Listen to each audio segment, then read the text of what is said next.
we are. So I've had a long travel through my life, being in entertainment and being around a lot of successful people, and then making a change in this world for cancer and just making our awareness that it's not about you or me, it's about us.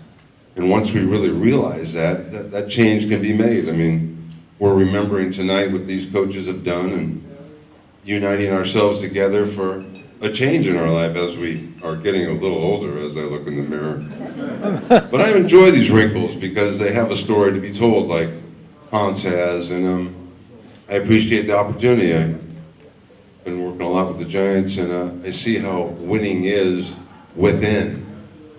So, and I see a lot of Giants here, but what a nice opportunity. So it was a pleasure. I really didn't have anything planned, but I just want to say, Hans, you stand tall in this world, and I really appreciate this opportunity. And with this group, I'm really proud to be a part of it. Thank you.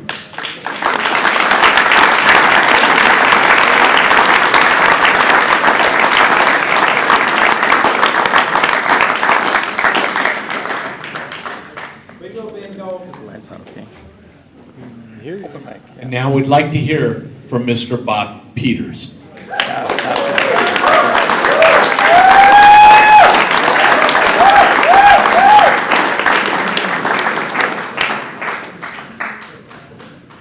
Thank you, Hans, and thank you for putting this together.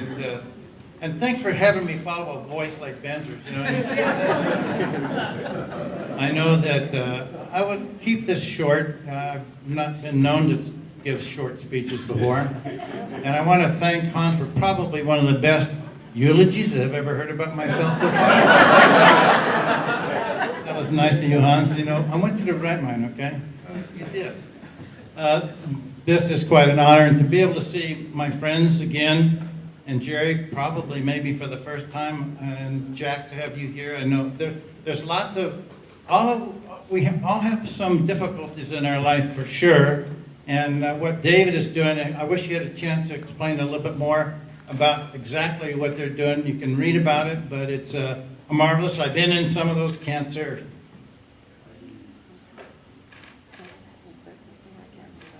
They're called waiting rooms. This is going to be tough. This is to impress you, the dramatic part of it. I hope it's working. And before I can talk to all of you personally about all of that stuff a little bit later, but in the good news, and there's all kinds of stories out there about Coverly, the black and gold that runs through our veins, no doubt. And we have lots of records. We have lots of things to be proud of. Best thing we have to be proud of is the students that have gone through here and all you wonderful people up here on the stage who have impacted their lives because they let you in and you did what you wanted to do, what you needed to do, what they needed to have done, and they're giving you a little bit back right now through Hans's effort to be able to put this wonderful program together. Records, records, records. They're wonderful, but there is one, as long as I got the gentleman here and his wife, to be able to, once again, just remind you that there is a world record in the crowd as well. A world record that will, by the way, never be broken, ever. It was reported a few years ago in Sports Illustrated, and I think Art by now knows who I'm talking about, Art Kuhn. It was at Terramare Field quite a number of years ago, and as football coaches, we always taught our centers to retrieve the ball in practice, bring it back to the line of scrimmage. We didn't want to waste a lot of time, and that really did save a lot of time instead of somebody saying, where's the ball? Let's get the ball back there so we can have another play. Well, we taught Art always to go get the ball no matter what, bring it back to the line of scrimmage so we could go be on with the game. Well, I was at Terramare Field against Aramon, and I think it was Fleming that was supposed to catch the pass, but it wasn't really a pass, it was a lateral. He thought it was a forward pass, incomplete. It wasn't incomplete. And I don't know if it was Fleming or maybe you know who kicked the ball. It went into our end zone, do you know? Somebody kicked that ball, it went into the end zone, it rolled to the back of the end line, That makes it 109 yards, 2 feet, 11 inches. There was no distance between the ball and the end line. Art, because that's what we practiced doing, went over and got the ball. And he started, you know, he's a smart kid. Went to UCLA. Smart kid. And so he picks it up and he starts running. And the officials start running with him. Carl Mott, they didn't know what's going on. They thought it was an incompleted pass. So here we go. 40 yards. Art has a 40-yard head start. At that time, Art was pushing 300. The wrestling, we had to get him down. So he's running as fast as he can. And the Carmont kids, after being given a 40-yard head start, they just about catch up to him. Well, he's telling us now that he knew how close they were and he didn't want to wear himself out. So he scores the touchdown. And he comes running over to the sideline. And we say, Art, what the heck are you doing? Who do you think is going to snap the ball for the PAT? So he's already got kind of like an asthma attack going, and he doesn't have asthma. And he gets back to the ball and does that. Anyway, a world record, never to be broken, unless they extend the end line again, you know. But and we got stories, and we got many stories, and I've already been told to try to keep this short. And I will try to do that. There's lots of stuff going on. And also, thank you again, Hans. This isn't going to be a sad part. For making, this is a joke, I'll tell you ahead of time. It's really not so much of a joke, though. For having me be remembered as the person who did probably a couple of the most significant things that ever happened at Carverly High School. Bringing Carol Dota here to lift weights. I've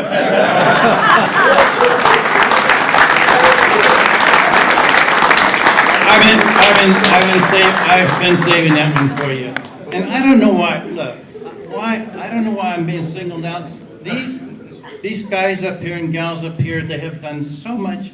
The stuff that they've given is not even. It's not just the time. They've given all of the people that they've worked with, all of the 22 seasons that Carverly's been open, and some have been in Gun and Pally as well. And to be acquainted with them, to be considered in the same circle as a group of people like this who have given so much. And yes, now we're getting some of it back because the students are, you know, telling us what they think of us. Too bad. But as long as I got a chance to get up here, I just and say this. All of the people that are sitting here, what a magnificent line of people and personalities, and that I've ever had the pleasure of working with, and I'm sure all of you feel that way too. We loved what we were doing with and for you young people out there. And in the picture, I'm very glad that most of the guys in here kind of sucked in their stomachs a little bit, and you know, until the picture was taken. And I know that there's some prostate things going on out there right now, and the restrooms are back here. But there are many things going on, and I hope that some of the things that, you know, that my family, me personally, have gone through, the only thing I really want to show you guys is that we know that I was supposed to not be here many years ago, and when Ken Peters passed away, he was the music department guy in the choir and all that, and his son Keith is one of my Facebook friends now, who used to write for the Times, for the fellow at the Times. Anyway, people used to drive by our house and they thought it was me. And I used the joke where, you know, reports of my death has really been greatly exaggerated because I was still alive, but Ken wasn't, and we've lost a lot of people. But now I have flirted with that side of the ground again. I'm not supposed to be here as of at least 3 years ago. We're not really sure whether it's a guy upstairs or just some people saying, you know, because they don't really believe in religious endeavors, but they say it's just blind luck. Well, I'm still here, supposed to not be here 3 years ago, going through bunches of things. My wife, Marcia, most of you have met her, I'm sure, and this lady. My daughter, Debbie, the last class of Carverly, sitting back there somewhere, and were you still here, Deb, or did you? She's here? Okay, I thought I told somebody to lock the doors. And so then we've had some other things go on with the quadruple bypass and all of the kinds of radiation. I've got so much radiation in me, like some of the rest of you guys, the equivalent of 22,500 chest x-rays. That's so the lights don't need to be turned on. And now I will share one more thing with you. You have probably been told by me on Facebook that I am in full-fledged menopause. It's supposed to be fun. The name of the book is going to be Menopause Man, and you can laugh at that because that is a good title. The hormone stuff I'm going through right now is keeping me alive, but at the same time, it's funny. And a lot of people laugh at some of the things, the hot flashes, night sweats, and mood swings, and all that I go through that Marcia has to put up with. We have so many fans in our house, overhead fans and portable fans, that all she has to do is see my face sometime turn crimson, and I got a fan, from Marcia. So the whole point of this, hopefully not as boring story as I think it is that no matter what the doctors tell you, you can choose to feel one way about it or the other. I choose to feel positively about it. I feel good about the fact that I'm on this side of the grass. I feel great that I'm not bedridden like a lot of people in the same situation. And I can tell you that the attitude that you have toward anything like this that happens to you is going to be a big part of your therapy.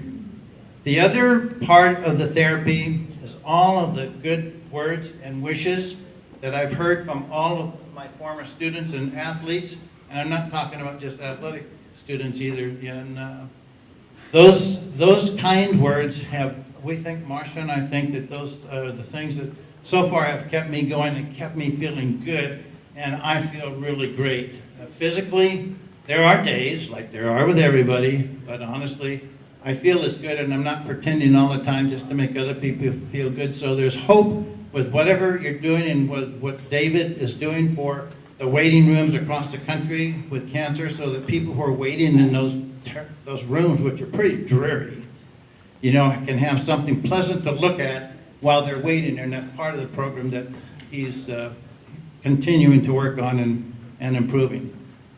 There is nothing much else to say. I kept you here long enough, and I know that the restrooms are probably going to be some longer lines than there were waiting for the food to come in. I know Danny English was part of the food program too, along with Tim Sanborn, and that was pretty good stuff.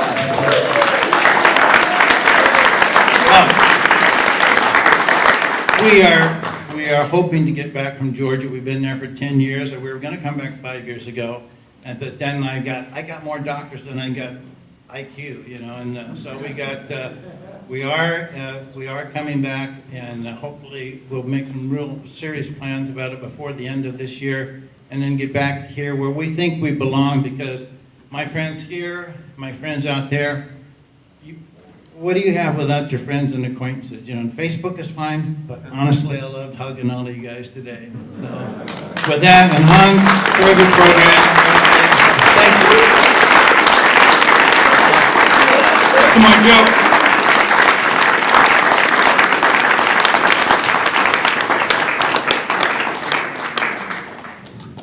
You like the sweatshirt? Yeah, my wife gave it to me for Christmas. It's probably 80. You can get it online too, because Hans Wiersma set it up. So that you can put any year you want to on it. It's really nice. Anyway, at this point, I'd like to address the coaches to see if any of you would like to have the microphone. We'll let you take the stage first, and then afterwards we'll go to open mic from the audience here. So for those who have yet to say anything, or if you'd like to say more, please raise your hand and let us know if you'd like to say something. Come on, you guys. You spoke a lot in front of kids. It's time to speak. Coach John, go baby. Invitation? Yes?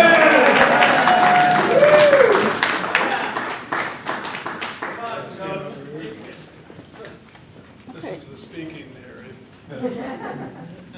Can you hear me? Can you hear me now? One of the first people I ever met when I came here, and of course what's happening? Okay, I've got it.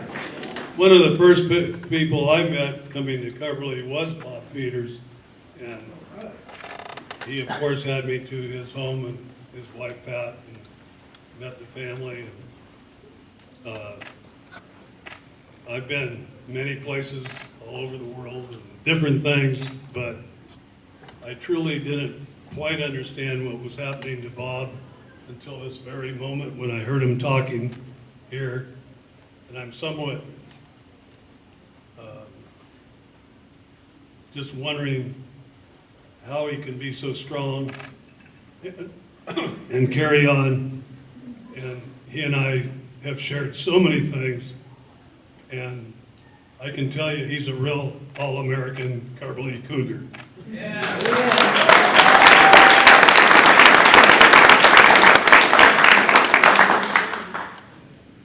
I was really lucky when I first got the job at Carverly. I had no idea what was going to go on for the.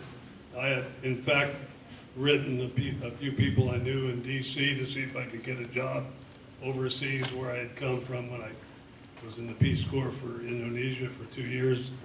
And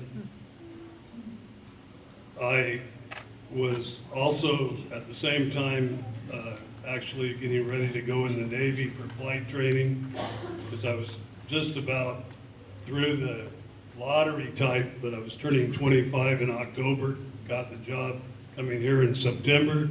I had my tickets to go to Pensacola to begin training, and I was getting married in December. And you know, you go through times in life where you don't know what the heck is going to go on. But fortunately, I had heard that on turning 25 in October, that wasn't going to be part of the lottery anymore. People 25 would not therefore be drafted, and it settled a lot of things. And I got to stay at Carverly from 66 through about 74, where I decided to take a leave of absence, and I went over to Saudi Arabia, and I was lucky enough to help bring them to the Montreal Olympics and come back. And the luckiest thing, we got to train in Switzerland for 3.5 months because it's too hot to train in Saudi Arabia. So anyway, I was really a lucky person. And then when coming back, I hadn't really understood what was happening with Carverly and Gunn and Palo Alto, but I needed to come back, and I found out that Carverly was going to be closed. And so what does fate do? I end up being the coach at Gunn, and our first game, I believe, in league that year was against Carverly. And that seemed to be too much. And I can remember a lot of things happening during those years, but there's a lot of people here that helped in a lot of ways that I'm sure you'll remember names like John Callahan, for instance, and he helped us tremendously. And Jim, of course, was there. James Vitz in the crowd, and he's helped me a lot over the years. I couldn't believe how much Carverly Cougars did during the times that I had anything to do about it. I remember I was keeping track. We had 56 people that got 4-year scholarships to go on and play football, and a lot of them went along for a long time, and you have to be proud of that. And so what I can remember more than anything else is being able to come and work and be enthusiastic and being supported. And a lot of things was happening at Carverly. I don't know if you remember, we had a group of kids that had to go through that helter-skelter period, and a lot of that we were making, some days we were in the gymnasium talking with the student body more than actually going to class and things like that. But Carverly was always on the forefront, always one of the better intellectual places where colleges search for really good talent. And I just can't have to tell you, of all the places I've been, Carberly and Gunn and Palo Alto mean a heck of a lot. I just so happened to decide to come back and live in Chico. I kind of like that 3 months of a year of 120 degrees. Not really. But anyway, I can tell you story after story, but let me tell you some of the ones that were kind of hardest to take.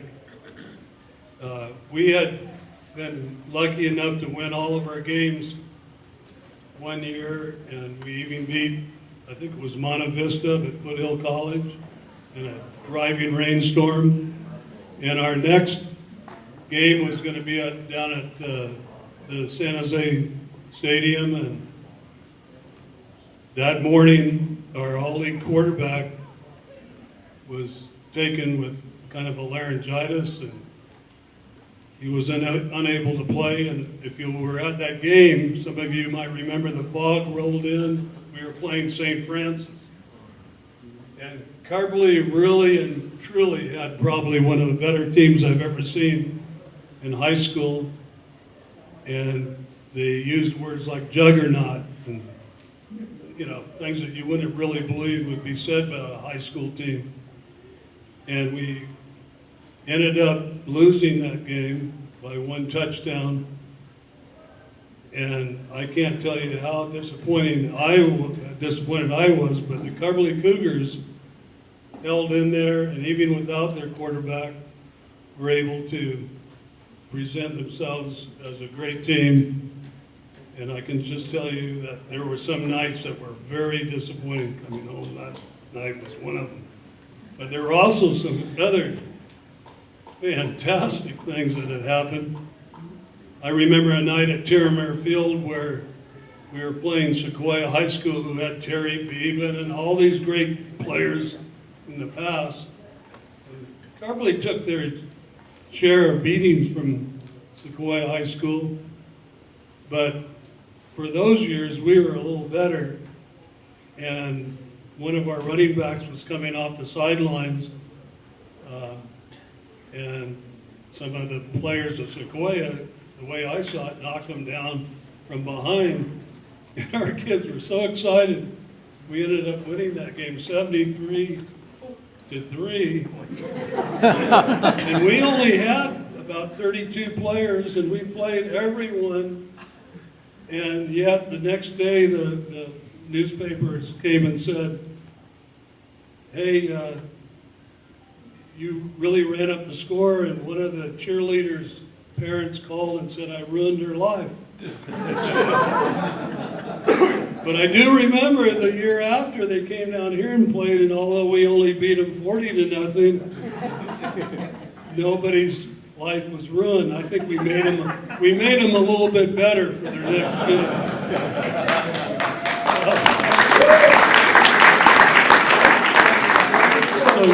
So Carberly High School is really, truly, probably will never leave our hearts and minds, and will never leave mine.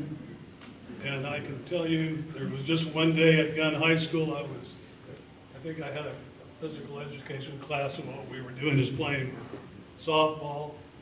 And I really had a job that most people would want, but I saw a plane flying over, and I said, you know, I've got to get on that plane. So I went back to Saudi Arabia, back to London, Surrey, Begawan, and back to many places in the world. I haven't acknowledged my wife, Juliet.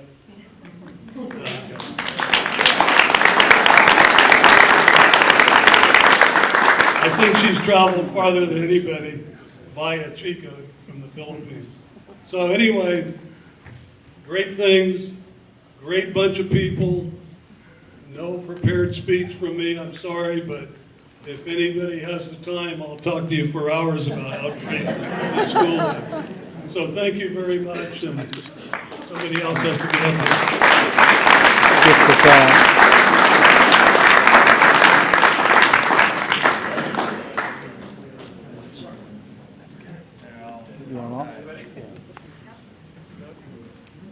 that a yes, Ron? No, that's not. Oh, I see. Okay, so at this point, what we're going to do then is we will go ahead and open up to an open mic. I know this program's running a little bit late, but I'm going to guess that some of you in our audience here would like to say something, or perhaps ask a question of anybody up here. So I'm going to traverse down here. Do we have two mics or one? We have two? Where's the other one? There it is. Cool. And so if you would like to say something, yeah, please raise your hand, and we'll get the microphone to you. Now we're awake. Anybody? Anybody? Hands up. Anybody? Is that a yes? We're all timid out there tonight. Yeah, you just like to hear the stories, is that it? There's a hand. Over at the window. Let's do it. Oh, and then another one. Okay, you'll go next. You got it. That's okay. We got two. I'll come down here. Okay, real brief. Just thanks for lots and lots of inspiration and a really great memory evening. Where did the trophies go from the trophy cabinet? I've wondered that for years. And what better group to ask?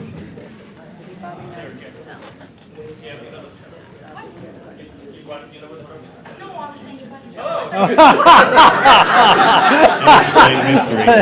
Sorry. Does anyone know where the trophies are? I actually do not. You do? Paul, you want to take it? Where are they? Has anybody been to the PAUSD school district office at all? In the very back, at the end of the corridor, on the very last side before the door, is a huge cabinet of all the Beverly trophies. Can we still see them? And you can still see them. So. And where did the car go? Actually, I don't think. Where did the car go? Yeah, I don't think it's all the trophies there, but there are certainly a few of them there. Yeah. Mm-hmm. Yeah.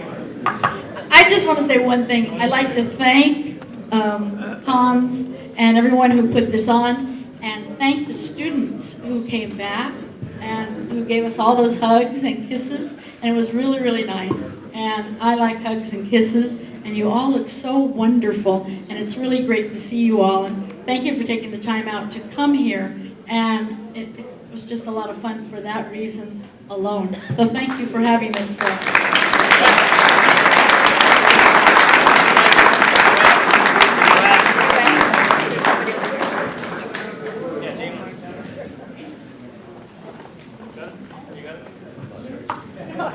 I haven't much to say except I'm Joan Kurzloff.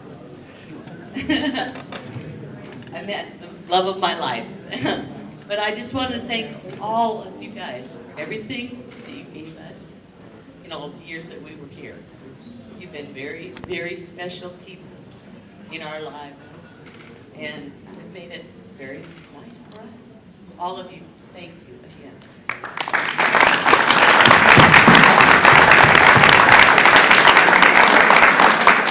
One of our resident chefs would like to speak.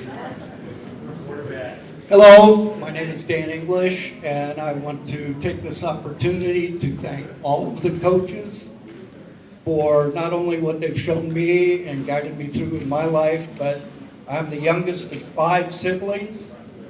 My oldest brother was in 1962 here at Coverly, and to say that this is a family is very true. To sit around and talk to my older brothers about just life at Coverly, it's a long and great history, and again, I want to thank all the coaches. Thank you.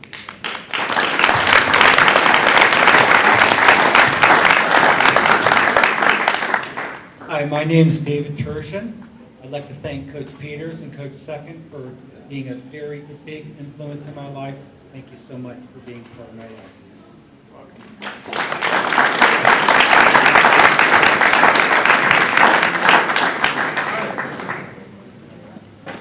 Actually, I don't need a mic. So He's a Martin. He doesn't need the microphone. So I'm Tom Martin. I'm the youngest of 6 kids, all of whom went to Coverly from like 66 to, 80, but they closed on 79. I just want to say a couple things. One, Hans Delanoy's recitation of that 1979 basketball season is 100% accurate. I was on that team and can verify everything he said was true because I had a great view of it while I was sitting on the bench the entire time. But it was a great year, it was a lot of fun. The other thing I want to say is, my brother Jay is here. Our dad was John Martin, who's the assistant superintendent of schools in Palo Alto for a long time. And what he took the most pride in, and I said this at his memorial service, what he took the most pride in was that the teachers that were hired here and the coaches that we had in the school district. And he thought they were the best and that they imparted really great lessons to all of us. And a lot of our brothers and sisters played for you guys in various sports over the years. And I'm going to finish with this. My junior year, when they were closing Coverly, it was very emotional, as you can imagine. And we had that rally after that board meeting where they voted to close Coverly. And I'll tell you, my dad was a school district administrator. He kind of had to be sort of neutral on the outside. Right, at home at the dinner table, he was pissed, right? Because Coverly, he thought they had a great teachers, great faculty, and a great facility, right? I mean, it was a great layout. So he was really upset about it, and he came and spoke at that rally that we had in the gym. And what I remember, and I think it ended up in the yearbook, but he said, Coverly High School, CHS, there's 3 things: class, honor, and sensitivity. And I remember it to this day. And I'll just say this much. I think these coaches imparted a lot of that on all the student body over the years. So thank you very much for everything.